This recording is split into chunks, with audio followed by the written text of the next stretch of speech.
यार इस आम के पेड़ ने ना मुझे खूब सारे आम दिए हैं, तो सोच रहा हूं इसको कटवा देता हूं। और ये वाला है ना, इसने कभी कोई आम नहीं दिया। जब तक ये आम नहीं देगा ना, इसको कटवाऊंगा नहीं, इसको नुकसान में नहीं बेचूंगा। क्यों हैरान हो रहे हो? सोच रहे हो मैं पागल हूं? हम शेयर्स में भी तो यही करते हैं ना। जो शेयर से हम मुनाफा कमा रहे होते हैं, जिसने हमको खूब प्रॉफिट दिया है, उसको हम बेच देते हैं। लेकिन जिससे हमको लॉस हो रहा होता है ना, उसको हम नहीं बेचते कि लॉस में तो नहीं बेचेंगे। तो आज ना इस वीडियो में हम डिस्कस करेंगे कि कौन से शेयर्स को कब बेचना है, ताकि आपके साथ ऐसा ना हो कि आप अच्छे शेयर्स को बेचते चले जाएं और बुरे शेयर्स को पालते पोसते चले जाएं। नमस्कार दोस्तों, मैं हूं प्रांजल कामरा।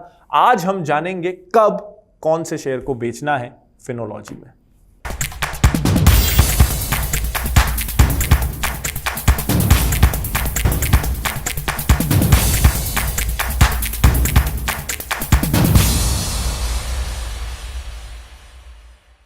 आपको पता है, अगर आप किसी भी बहुत एक्सपीरियंस्ड इन्वेस्टर से मिलोगे ना, जिसको मार्केट में 10-15 साल हो गए हैं, और आप उनसे पूछोगे कि उनके बिगेस्ट रिग्रेट्स क्या हैं, तो वो आपको ढेरों ऐसे स्टॉक्स के नाम बता देंगे जिनको उन्होंने इंटेलिजेंटली पिक किया था, खरीदा भी था, लेकिन जल्दी बेच दिया। और वो बताएंगे कि कैसे आज वो करोड़ों कमा चुके होते अगर उस 4 शेयर्स को उन्होंने जल्दी बेचा ना होता।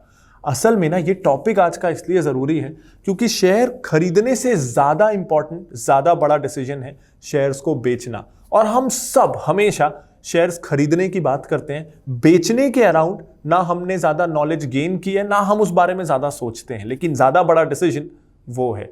इनफैक्ट ऐसा सोचिए ना, कई बार बुल रन में, जैसा आजकल चल रहा है, हम कोई शेयर 100 रुपए का खरीदते हैं, वो 200 हो जाता है और हम उसे बेच के खुशी खुशी निकल जाते हैं कि यार शेयर डबल हो गया। अब अगर वही शेयर, मान लीजिए आपने बहुत अच्छा शेयर खरीद लिया था, बहुत अच्छा स्टॉक सिलेक्शन था, वही शेयर और 2 सालों में 1000 रुपए हो जाता है। अब आप पीछे मुड़ के क्या सोचेंगे? उस शेयर में आपने सही सिलेक्शन किया था, उस शेयर में आपने 100 रुपए कमाए, या फिर 800 रुपए जो आप और कमा सकते थे उसे आपने गंवाया? मेरे हिसाब से तो आपका 800 रुपए का लॉस हुआ। और इसीलिए ये इतने बड़े बड़े लॉसेस ना हो, इसीलिए जरूरी है कि हम when to sell and what to sell, ये 2 क्वेश्चंस को अच्छे से आंसर करें। इनफैक्ट सारे ग्रेट इन्वेस्टर्स को उठा के देख लीजिए, वो महान इसलिए नहीं बने कि उन्होंने बहुत अच्छे स्टॉक्स ले लिए थे। वो महान इसलिए बने कि उनको पता था कब कौन से शेयर से निकलना है और कब कौन से शेयर से नहीं निकलना है। इससे याद आया, अब आप टिकर के सुपरस्टार सेक्शन पे जाके ये देख सकते हैं कि आपके फेवरेट इन्वेस्टर, इंडिया के बेस्ट इन्वेस्टर्स ने अपने पोर्टफोलियो में कौन से स्टॉक्स रखे हैं। इंडिया के सारे बड़े इन्वेस्टर्स को अब आप स्पाई कर सकते हैं, उनकी जासूसी कर सकते हैं ticker.finology.in पे।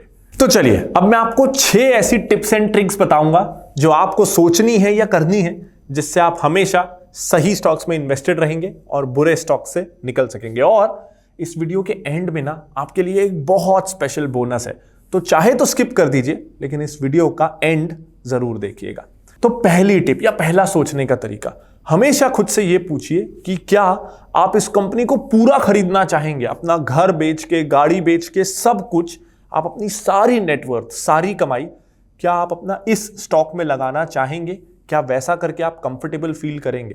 तो जो स्टॉक भी आप खरीदने का सोच रहे हैं, उसके बारे में ऐसे सोचिए कि क्या कल को आप अपनी सारी जायदाद बेच के इस एक स्टॉक में लगाना चाहेंगे। सिंपल चीज ये है, if you are not comfortable owning the whole of it, don't buy a part of it. अगर आप कंफर्टेबल हैं तो आपका दिमाग आपको ये बताएगा कि हाँ, ये इतनी अच्छी कंपनी है कि मैं अपनी सारी जायदाद बेच के इस कंपनी में लगा सकता हूं। अगर वो फीलिंग नहीं आ रही है ना, तो उस स्टॉक को खरीदिए ही मत। खरीद लिया है तो बेच दीजिए। क्योंकि कई बार क्या होता है ना, हम ऐसे सोच लेते हैं कि यार ठीक है, बहुत अच्छी कंपनी तो नहीं है, ठीक ठाक है, आजकल बढ़ रही है, खरीद लेता हूं, बाय चांस और बढ़ गई तो। अब ये बाय चांस वाली बात ना हम सिर्फ शेयर्स में ही करते हैं। सोचिए ना, जब आप कार खरीदने जाते हैं तो आप जांच परख के कार लेते हैं ना, या आप सोचते हैं खरीद लेता हूं, बाय चांस चल गई तो। हम प्लेन में ऐसे तो नहीं बैठते ना कि टिकट ले लेते हैं, बाय चांस उड़ गया तो अच्छा है। हम हमेशा जब भी कोई और कैटेगरी का प्रोडक्ट लेते हैं तो इंश्योर करके लेते हैं कि हमारी जरूरत पूरी होगी। सिर्फ शेयर्स ही हम ये सोच के खरीद लेते हैं बाय चांस बढ़ गया तो अगर आप ये सोच के आपने कोई कंपनी खरीदी है, उसमें से तुरंत निकल जाइए। ये सिर्फ फियर ऑफ मिसिंग आउट है, फोमो है, इससे बच के रहिए। अब आपके स्क्रीन के दोनों तरफ दो सिक्के टॉस हो रहे हैं और आपको जल्दी से ये गैस करना है कि हेड्स आएगा कि टेल। मैं प्रिडिक्ट कर रहा हूं कि दोनों हेड्स आएंगे। देखा, आ गए ना दोनों हेड्स। हूं ना मैं जीनियस। अब आप मेरी स्टॉक टिप मानोगे ना, जब मैं सिक्के के उछलने पे बता सकता हूं क्या आएगा, तो मैं स्टॉक्स भी बता सकता हूं कौन से बढ़ेंगे। तो ऐसे बहुत सारे टिप देने वालों पे अगर आपने भरोसा करके कोई टिप ली है और अच्छे मार्केट में इस बुल रन में वो शेयर बढ़ गया है, आपको उस कंपनी के बारे में कुछ नहीं पता, किसी ने आपको टिप दिया, आपने इन्वेस्ट कर लिया, अब आप कमा रहे हो, तो याद रखिए कि ये तुक्का था और इससे जल्दी से जल्दी निकल जाइए। वो शेयर जो आपने अपनी रिसर्च के भरोसे नहीं लिया है और जिसके बारे में आप मार्केट में बहुत ज्यादा अच्छी बातें सुनते भी नहीं हो, जो वेल नोन भी नहीं है, प्लीज उससे निकल जाइए। अभी आपको अच्छा मौका मिल रहा है। हर अच्छी चीज की ना कीमत होती है। हम आईपीएल देख लें, अच्छे खिलाड़ी विराट कोहली हो, धोनी हो, रोहित शर्मा हो, ये ऑक्शन में अगर जाएंगे तो कई करोड़ में ही बिकेंगे, लेकिन फिर भी हर टीम उनको लेना चाहती है। कोई भी टीम ये नहीं करती कि 20-20 लाख के 50 खिलाड़ी भर लिए। हर टीम ये चाहती है कि उनके पास 15 खिलाड़ी हो, लेकिन अच्छे खिलाड़ी हो, फिर चाहे वो करोड़ों में आए। तो हम अपनी पोर्टफोलियो को ये वैल्यू क्यों नहीं देते? हम अपनी पोर्टफोलियो में कचरा क्यों भर लेते हैं? जब भी हम अपनी पोर्टफोलियो की वैल्यू करने लगेंगे या हम अपने पैसे की कीमत समझने लगेंगे, उसको वैल्यू करने लगेंगे, तो हम कौन से शेयर में निवेश कर रहे हैं इसको लेके बहुत बार सोचेंगे। क्योंकि शेयर में निवेश करना मतलब क्या है? हम एक तरह से उस कंपनी के ओनर को हमारा पैसा दे रहे हैं इस विश्वास के साथ कि वो उस पैसे को कुछ सालों में बढ़ा के हमको लौटाएगा। तो जब आप शेयर में पैसा लगा रहे हैं तो ये सोचिए कि आप उस कंपनी के ओनर को अपना पैसा दे रहे हैं।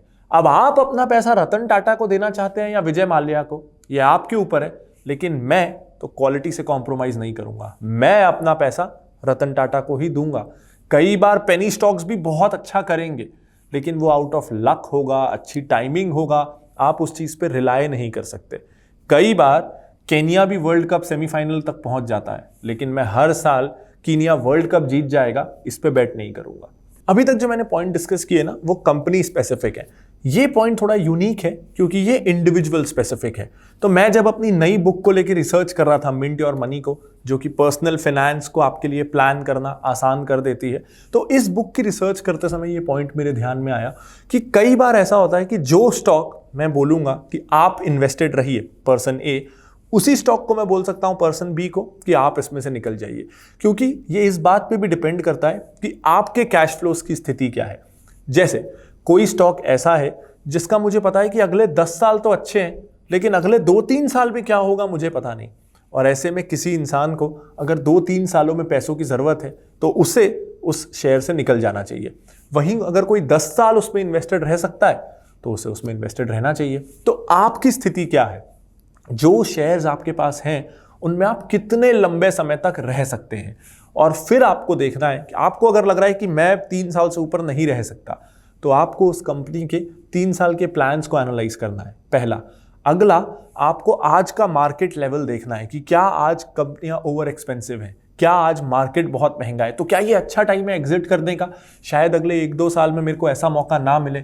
वहीं अगर कोई यंगस्टर है 25-30 साल का जिसको अगले 30 साल इन्वेस्टिंग करना है, तो उसको मार्केट की, इंडस्ट्री की या कंपनी के ओवर वैल्यू होने की ज्यादा चिंता नहीं करनी है। क्योंकि अगर शेयर गिर भी जाए, 50% भी गिर जाए, तो मेरे पास 30 साल की वर्किंग लाइफ है उस शेयर में और पैसा लगा के उसको एवरेज कर देगी। लेकिन कोई रिटायरमेंट के करीब है तो उसको तो बबल मार्केट का फायदा उठा के एग्जिट कर लेना चाहिए। तो आपकी इंडिविजुअल स्थिति को भी आप ध्यान में रखिएगा, और इसमें आपकी और ज्यादा मदद कर सकती है मिंट योर मनी, जिसका लिंक आपको इस वीडियो के डिस्क्रिप्शन में मिल जाएगा। आपको पता है, कल रात ना मैंने अमर होने का फॉर्मूला बना लिया। एक ऐसी दवाई मैंने इन्वेंट कर दी है कि हर कोई अमर हो जाएगा, कभी किसी को कोई कुछ होगा नहीं, बीमारियां भी नहीं होंगी। बस एक प्रॉब्लम ये आ रही है कि अभी वो कागज पे है ना, उसको मैन्युफैक्चर करने के लिए प्लांट डालना है, थोड़े क्लिनिकल अप्रूवल्स वगैरह चाहिए, तो 100 करोड़ रुपए उसके लिए मेरे को जरूरत है। तो मैं आईपीओ ला रहा हूं, तो प्लीज मेरे शेयर्स खरीद के ना मुझे 100 करोड़ रुपए दे दीजिएगा। हम ना शेयर्स कई बार ऐसे ही खरीद लेते हैं। कंपनी के मैनेजर ने पीआर फर्म्स के जरिए, मीडिया के जरिए, कागजों में, एनुअल रिपोर्ट में, प्रोस्पेक्टस में अच्छी अच्छी चीजें लिख दी और हम जाके उनको पैसा दे देते हैं। क्या आइडिया है, क्या सपने हैं, इसके भरोसे हमको शेयर्स में निवेश नहीं करना है। हमको ये देखना है कि वो कंपनी का ग्राउंड में उस प्लान का एग्जीक्यूशन कैसा है, वो प्लान क्या सच में एग्जीक्यूट हो सकता है, और जो लोग वो प्लान आपको बता रहे हैं या बेच रहे हैं उनका पास्ट ट्रैक रिकॉर्ड कैसा है। तो अगर आपने कई ऐसे स्टॉक्स हैं जो सिर्फ आपको आइडिया पसंद आ गया इसलिए आपने ले लिया, लेकिन आपको वो ग्राउंड में कंपनी कैसी है, वो अपने कॉम्पिटिटर्स से कैसे compete कर रही है, अगर आपको ग्राउंड रियलिटी नहीं पता है उस स्टॉक की, तो उस स्टॉक से तुरंत निकल जाइए। आज से 20 साल पहले सचिन तेंदुलकर दुनिया के बेस्ट क्रिकेटर थे, आज कोई और है। आज आप सचिन तेंदुलकर पे बेट नहीं करोगे ना, अगर आज मैच खेलना है तो। कई बार जब हम स्टॉक्स खरीदते हैं ना, तो हम पास्ट चैंपियंस पे इन्वेस्ट करते हैं बिना ये सोचे कि उनका फ्यूचर कैसे होने वाला है, क्या वो फ्यूचर रेडी है। कई सारे बैंक्स को मैं ऐसे देखता हूं जो डिजिटल बैंकिंग के लिए रेडी नहीं है, इन्वेस्टर्स उनमें पैसा डाले जा रहे हैं क्योंकि उनके पिछले 10 साल 20 साल बहुत अच्छे थे। कई ब्रोकर्स, बड़े बड़े ब्रोकर्स मार्केट में बड़े एक्सपेंसिव वैल्यूएशन पे हैं, लेकिन उनका फ्यूचर डिस्काउंट ब्रोकर्स ने कितना खराब कर दिया है उन ट्रेडिशनल ब्रोकर्स का, इसको हम कंसिडर ही नहीं कर रहे। तो अगर आपने कोई स्टॉक पास्ट ग्लोरी या प्रेजेंट ग्लोरी के हिसाब से ले लिया है और आपको यह नहीं पता कि फ्यूचर में वो कंपनी नई टेक्नोलॉजी कंपनी से कैसे कंपीट कर पाएगी, फ्यूचर का कोई अच्छा प्लान नहीं दिख रहा, तो भी उस कंपनी से निकल जाइए। और अब जैसा मैंने आपके वीडियो के स्टार्टिंग में एक बोनस के बारे में बताया था, तो एक प्रॉब्लम जो मैं रेगुलरली फेस करता हूं ना, वो ये कि स्टॉक्स है 5000 और मुझे उसमें से मेरी पसंद की लिस्ट कैसे मिले, उस तरह की कंपनियां जो मुझे पसंद है। तो हमने लॉन्च कर दिया है हे टिकर। ट्विटर पे आप आइए और आप बताइए कि आपको किस तरह के स्टॉक्स पसंद हैं। आपको चाहिए small cap company, high growth company, high dividend वाली कंपनी, या ये सबका कॉम्बिनेशन, जैसी कंपनी चाहिए। फिनोलॉजी टिकर को फॉलो कीजिए ट्विटर पे और हर बार अपनी क्वेरी लिखिए नॉर्मली। जैसे मैंने एक पूछा था कि मुझे स्मॉल कैप कंपनी चाहिए, हाई ग्रोथ वाली, जिसका आरओई अच्छा हो, इस तरह का, और टिकर ने मुझे एक लिस्ट दे दी। तो हे टिकर लिख के हमको टैग करिए और हम आपके लिए आपकी पर्सनलाइज्ड स्टॉक लिस्ट लाकर दे देंगे। इनफैक्ट आप टिकर पे जाके स्क्रीनर भी यूज कर सकते हैं। ticker.finology.in पे जाइए, एक स्क्रीनर लॉन्च हुआ है, वहां आप लिख सकते हैं कि आपको किस तरह के स्टॉक्स चाहिए और वहां से भी आपको आपके फेवरेट स्टॉक्स की लिस्ट मिल जाएगी। तो उम्मीद करता हूं ये फीचर आपको यूजफुल लगेगा। बहुत मेहनत से इसे हमने बनाया है। मैं लाता रहूंगा ऐसे और बहुत सारे videos. This is Pranjal Kamra signing off. Bye bye.